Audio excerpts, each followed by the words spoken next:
Hello দোস্ত, নমস্কার, আদাব, আসসালামু আলাইকুম। উত্তম রিয়াকশনের আরেকটি রিয়াকশন ভিডিওতে আপনাদের সবাইকে স্বাগতম। আমি উত্তম আছি আপনাদের সাথে। বন্ধুরা, আজ যে ভিডিওটি নিয়ে আপনাদের মাঝে হাজির হয়েছি সেই ভিডিওটি নেওয়া হয়েছে Time24 টিভি থেকে। ভিডিওর টাইটেল হচ্ছে খেলা নিয়ে সিনেমেনি করায় আইপিএলকে বয়কট নির্দেশ দিলেন doctor Yunus. IPL Mustafizur boycott doctor Yunus. বাংলাদেশিদের যে ইন্টারিম গভর্নমেন্ট চলছে তার যে প্রধান উপদেষ্টা ডক্টর ইউনূস 3 মাসের বেশি, প্রায় 4 মাসের কাছাকাছি ডক্টর মোহাম্মদ ইউনূস বাংলাদেশের গভর্নমেন্টে বসে আছে প্রধান উপদেষ্টা হয়ে। বাংলাদেশের অবনতি অবনতি অবনতি ছাড়া এখনো পর্যন্ত বাংলাদেশে কোনো উন্নতির লক্ষণ আমরা দেখতে পাইনি। বাংলাদেশের আইন শৃঙ্খলা এখনো পর্যন্ত কন্ট্রোলে আসেনি। বাংলাদেশের সংখ্যালঘুদের উপর প্রচুর পরিমাণে অত্যাচার হচ্ছে। তারপরেও সে সমস্ত কাজ নিয়ে কোনো মাথা ব্যথা নেই। বাংলাদেশের এই উপদেষ্টা বাংলাদেশে বসে শুধু ভারত বিরোধী গতিবিধি, ভারতের প্রতি বিদ্বেষ, ভারতের প্রতি কিভাবে বাংলাদেশের জনগণকে আরো বিদ্বেষ করে তোলা যায় সেই সমস্ত কর্মকাণ্ড নিয়ে ব্যতিব্যস্ত। বাংলাদেশ যদি ভারতের আইপিএল দেখা বন্ধ করে দেয় তাতে ভারতের কি বড় ক্ষতি হবে? ক্ষতি হবে না তো। আর ওই সময় কোনো খেলাও থাকে না। বাংলাদেশটা কি করবে? বাংলাদেশের জনগণ কি করবে? কি দেখবে? কি শুনছি যে বাংলাদেশে যে বিপিএল হয়ে থাকে সেটা নাকি আইপিএল এর থেকেও জাঁকজমক, আইপিএল এর থেকেও নাকি খুবই খুবই উন্নত মানের একটা টুর্নামেন্ট করবে। বুঝতে পারছেন? আরে ভাই, বাংলাদেশের মধ্যে যে সমস্ত কর্মকাণ্ড হচ্ছে, বাংলাদেশের মধ্যে যে অরাজকতার সৃষ্টি হয়েছে সেগুলো সামলাও। আইপিএল আইপিএল খেলতে হবে না। আইপিএল মতো এত বড় একটা জনপ্রিয় টুর্নামেন্ট করা তোমাদের মতো বাংলাদেশিদের কতবার জন্ম নিতে হবে, কতবার জন্ম নিতে হবে সেটা ক্যালকুলেটর করো আগে, তারপরে এরকম উটপটাং কথা বলো। বন্ধুরা, ডক্টর ইউনূস কিভাবে আইপিএল কে বয়কট করতে নির্দেশ দিয়েছে সেটা জানতে হলে সম্পূর্ণ ভিডিওটি দেখতে হবে। আশা করি আপনারা আমার সাথেই থাকবেন। চ্যানেলে নতুন হলে চ্যানেলটি সাবস্ক্রাইব করে বেল আইকন অন করে অল করে রাখবেন পরবর্তী ভিডিওর নোটিফিকেশন পাওয়ার জন্য। অলরেডি যেসব বন্ধুরা চ্যানেলটি সাবস্ক্রাইব করে আমার ইউটিউব পরিবারের সদস্য হয়েছেন তাদের প্রতি রইল অসংখ্য ধন্যবাদ। ভিডিওটা ভালো লাগলে একটা লাইক করবেন, শেয়ার করে আপনার বন্ধুদের দেখার সুযোগ করে দিতে পারেন। কমেন্ট সেকশন লিখে অবশ্যই জানাতে পারেন আপনারা কোন ধরনের ভিডিওতে রিয়াকশন চান। আমি চেষ্টা করব সেই সব ভিডিও নিয়ে আসার জন্য। তাহলে চলুন বন্ধুরা, সময় নষ্ট না করে প্রথমে ভিডিওটা দেখি। ভিডিওর শেষে অবভিয়াসলি আমার বিস্তারিত বিশ্লেষণ থাকবে, আর অরিজিনাল ভিডিওর লিংক আমার ডিসক্রিপশনে মেনশন করা থাকবে। আপনারা চাইলে চ্যানেলটি ভিজিট করতে পারেন, চ্যানেলের ভিডিওগুলো অবশ্যই দেখতে পারেন।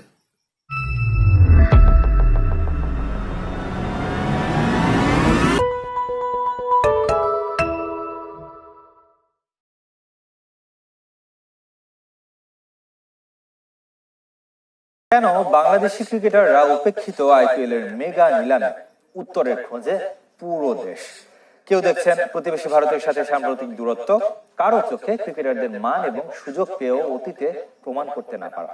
তার সঙ্গে আছে দেশের আন্তর্জাতিক ব্যস্ততায় পুরো টুর্নামেন্ট জুড়ে বিসিবির অনুমতি না দেয়া।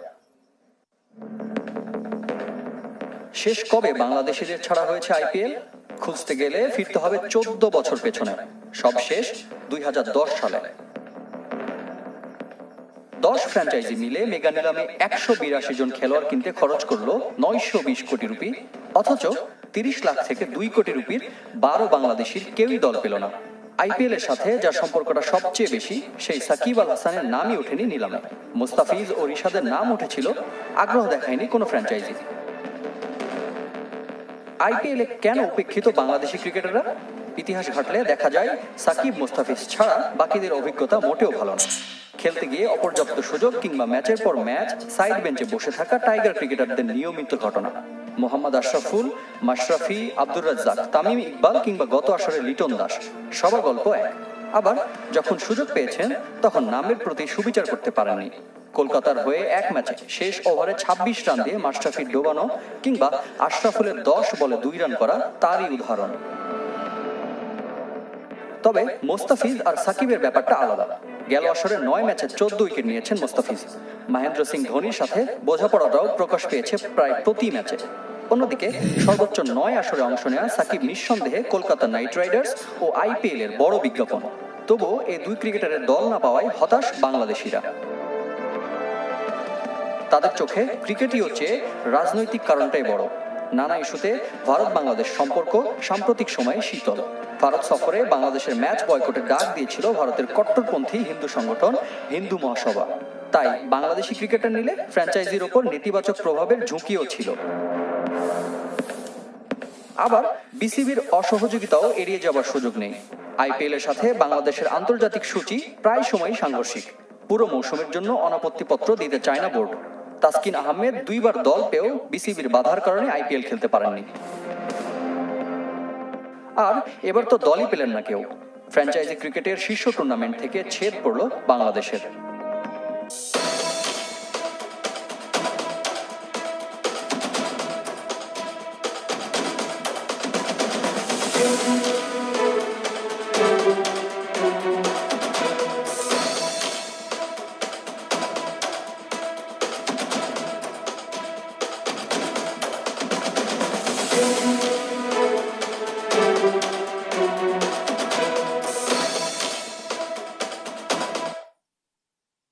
বন্ধুরা, ভিডিওটি এখানে শেষ হয়েছে। দেখতে পেলেন এখানে ডক্টর ইউনূস যে নির্দেশ দিয়েছে আইপিএল কে বয়কট করার জন্য, তার কোনো উল্লেখ নেই। এটা একটা মন গড়ন কথা, আর এই চ্যানেলের মানে একটা প্রচার, যাতে বাংলাদেশিরা আইপিএল না দেখে। Don't care. বাংলাদেশিরা যদি আইপিএল না দেখে তাতে আইপিএল এর কিচ্ছু যায় আসে না, কিচ্ছু যায় আসে না। আমাদের ভারতবর্ষে যারা গলিতে ক্রিকেট খেলে, যারা গলিতে ক্রিকেট খেলে, বুঝতে পারছেন গলি কাকে বলে?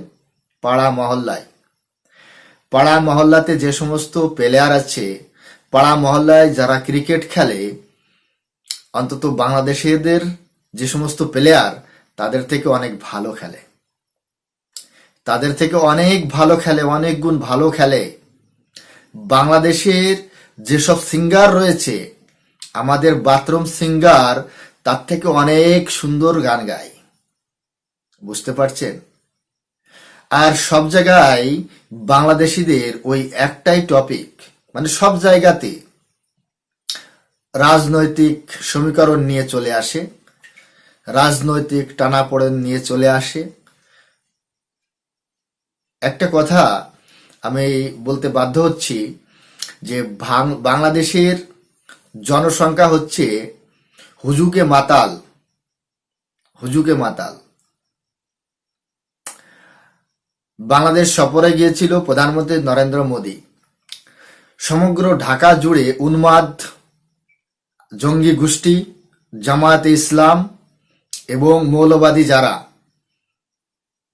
কট্টর ইসলামপন্থী যারা, তারা ঢাকা জুড়ে প্রধানমন্ত্রী মোদীর বিরোধিতা করেছিল, প্রধানমন্ত্রী মোদীর বিরোধিতা করেছিল। তাহলে বুঝুন তো বাংলাদেশের মানুষ যদি অন্য একটা দেশের প্রধানমন্ত্রী বিরোধিতা করতে পারে, তাহলে ভারতের হিন্দুত্ববাদী সংগঠন বাংলাদেশের দু একটা প্লেয়ারের বা বাংলাদেশের ক্রিকেটের বিরোধিতা করেছে যে ভারতের সাথে ক্রিকেট খেলা না হোক। এতে কি হয়েছে? খেলা হয়েছে কি হয়নি? হয়েছে তো, প্রতিবাদ হয়েছে, তবুও খেলা হয়েছে এবং বাংলাদেশের প্লেয়ারের কোনো ক্ষয়ক্ষতি হয়নি। তাহলে এই সমস্ত কথা কেন আসে? এই সমস্ত কথা কেন আসে যে শুধুমাত্র রাজনৈতিক কারণে বাংলাদেশি প্লেয়ারদের এবারের আইপিএলে নেওয়া হয়নি? আরে ভাই, তলায় হাত দিয়ে দেখুন একটু, তলা ঠিক আছে কিনা। আপনাদের বাংলাদেশের প্লেয়ারের যোগ্যতা নাই আইপিএল খেলার মতো। অনেক ভালো ভালো প্লেয়ার আছে, শুধু বাংলাদেশের প্লেয়ার না, এবার অস্ট্রেলিয়ার প্লেয়ারও কিন্তু অনেক ভালো ভালো প্লেয়ার আনসোল্ড রয়ে গেছে, তাদেরকে কোনো দল কেনেনি। বাংলাদেশের প্লেয়ার যতবার কেনা হয়েছে, একটা দুটো ম্যাচ খেলে তারা দেশে ফিরে গেছে।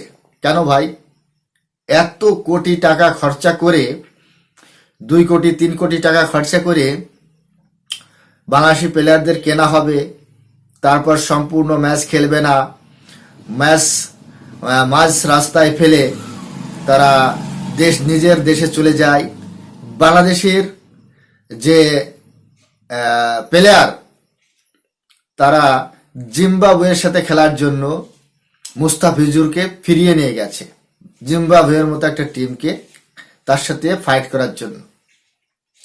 তাহলে ভারতের যে আইপিএল টিমগুলো রয়েছে, তারা কেনই বা এই বাংলাদেশি প্লেয়ারদের কিনবে? একটা ভালো বোলিং যদি সে টিমকে ফেলে চলে যায়, আর একটা টিমের তো একটা মানে সমীকরণ থাকে, কোন প্লেয়ারটা নিয়ে তারা সম্পূর্ণ টুর্নামেন্টটা খেলতে পারে, কোন প্লেয়ারটা তাকে সম্পূর্ণ সার্ভিস দিতে পারে, তার একটা সমীকরণ থাকে না? অবশ্যই থাকে টিম ম্যানেজমেন্টের। কিন্তু বাংলাদেশের প্লেয়ার মাঝ রাস্তায় টিমকে ফেলে বা খেলা ছেড়ে চলে যায়। এই জন্য সেই রিস্কটা আর ভারতের আইপিএল টিমগুলো উঠায়নি। এবারও হতো সেরকম, এবারও ওই 2-4টে ম্যাচ খেলে তাদেরকে ছেড়ে দিতে হতো।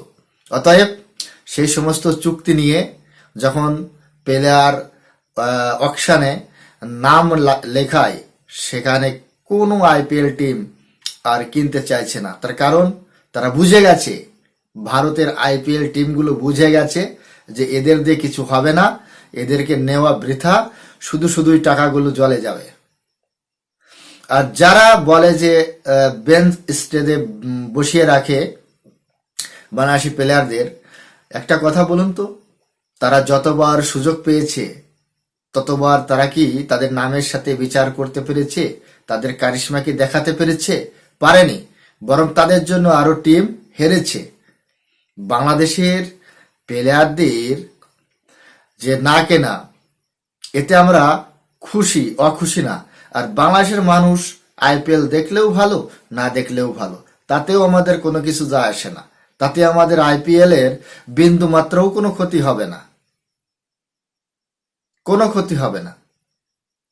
আগে বাংলাদেশ বাঁচে কিনা সেটা দেখুন, আগে বাংলাদেশ বাঁচে কিনা সেটা দেখুন, কি হয় আগামী সময়ে। আইপিএল তো অনেক দূরে রয়েছে এখনো, বাংলাদেশ বাঁচে কিনা আগে সেটা দেখুন।